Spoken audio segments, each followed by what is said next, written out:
नमस्कार, कैसे हैं आप सब। आशा करता हूँ मस्त होंगे। जब भी आप टमाटर की फसल लगाते हैं तो आपको 3 प्रकार की ब्लाइट जो होती हैं वो सबसे ज़्यादा परेशान करती हैं। एक तो होती है अर्ली ब्लाइट, दूसरी होती है हमारी लेट ब्लाइट और तीसरी होती है बैक्टीरियल ब्लाइट। अर्ली ब्लाइट और लेट ब्लाइट ये फंगस संबंधी रोग है, फंगस संबंधी बीमारी है। तो इसका जब उपचार करना होता है आपको तो फंगीसाइड का इस्तेमाल करना होता है।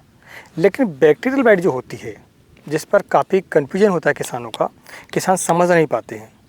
कुछ लोग उसे वायरस बोल देते हैं, कुछ लोग उसे फंगीसाइड चलाकर और ठीक करना चाहते हैं, जबकि वह बैक्टीरिया साइड से ठीक होता है। सबसे पहले हम इस वीडियो पर आज बैक्टीरिया जनित जो रोग है बैक्टीरियल ब्लाइट, उसके बारे में पहचान सीखेंगे कि हम उसे पहचानें कैसे। जिसके बाद फिर हम क्या करेंगे, उसका ट्रीटमेंट जानेंगे, रासायनिक उपचार।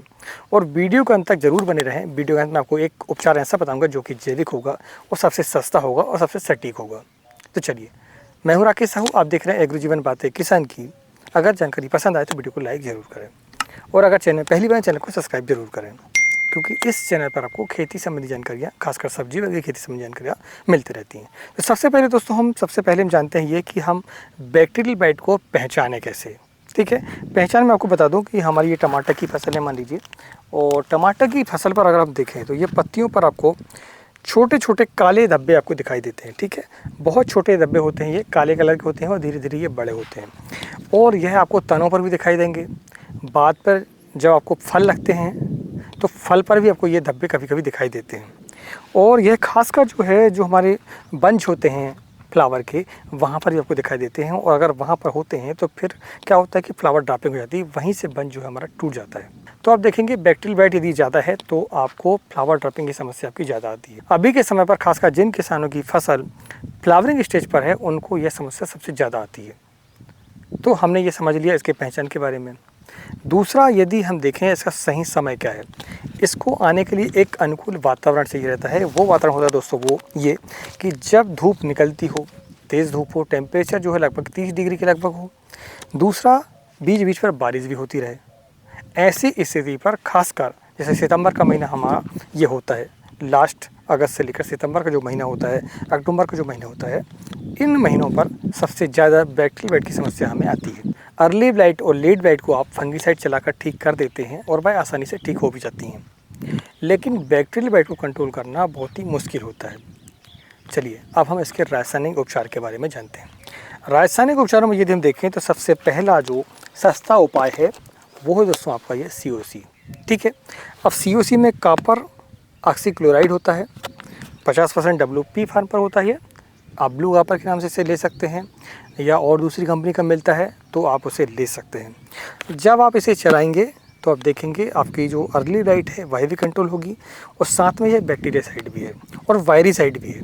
तो आप इसका इस्तेमाल करके बैक्टीरियल ब्लाइट को कंट्रोल कर सकते हैं। इसके बाद अगर हम देखें तो एक स्प्रे पर तो ठीक होती नहीं है, ना ही एक प्रोडक्ट पर यह ठीक होती है।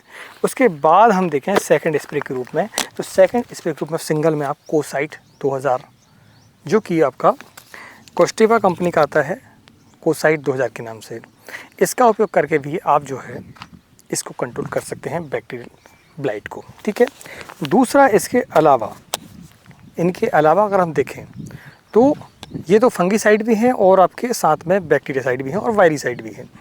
यदि हम ऐसा कोई उपचार जानें जिसमें हम फंगीसाइड दूसरा चलाएं और साथ में हम बैक्टीरियासाइड भी चलाएं, तो उन पर यदि हम देखें तो 2 प्रोडक्ट हमारे पास और होते हैं।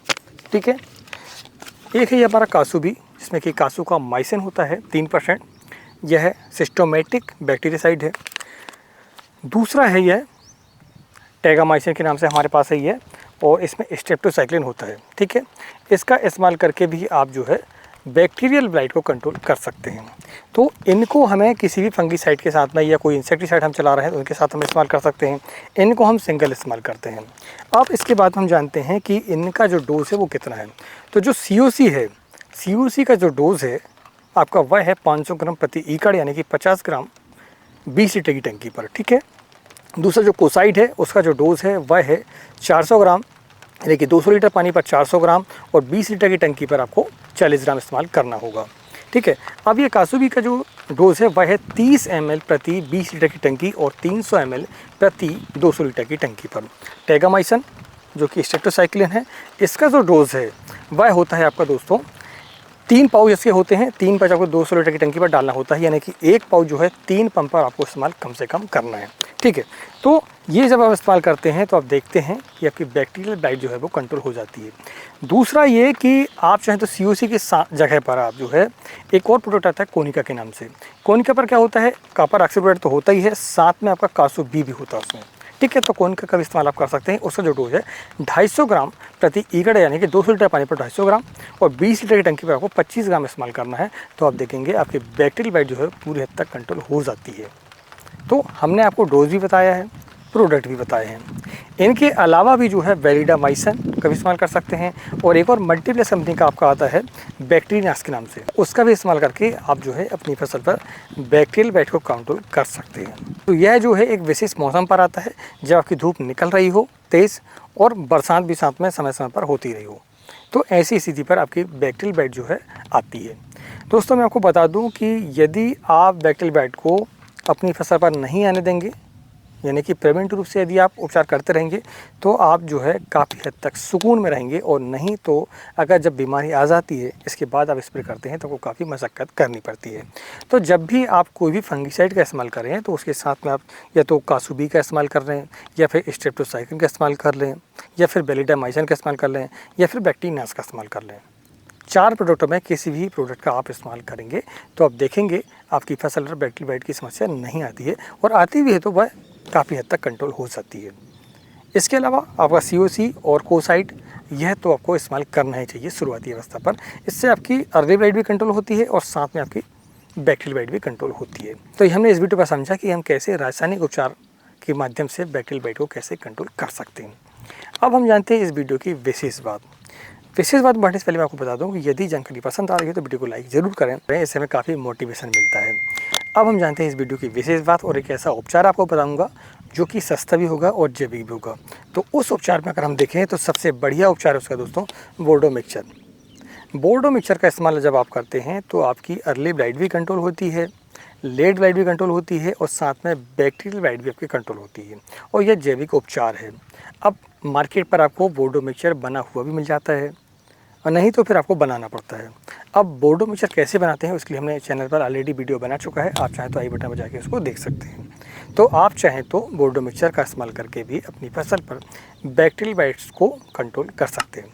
जानकारी पसंद आई हो तो वीडियो को लाइक ज़रूर करें। आपका कोई सवाल हो, कोई सुझाव हो तो आप हमें कमेंट के माध्यम से पूछ सकते हैं।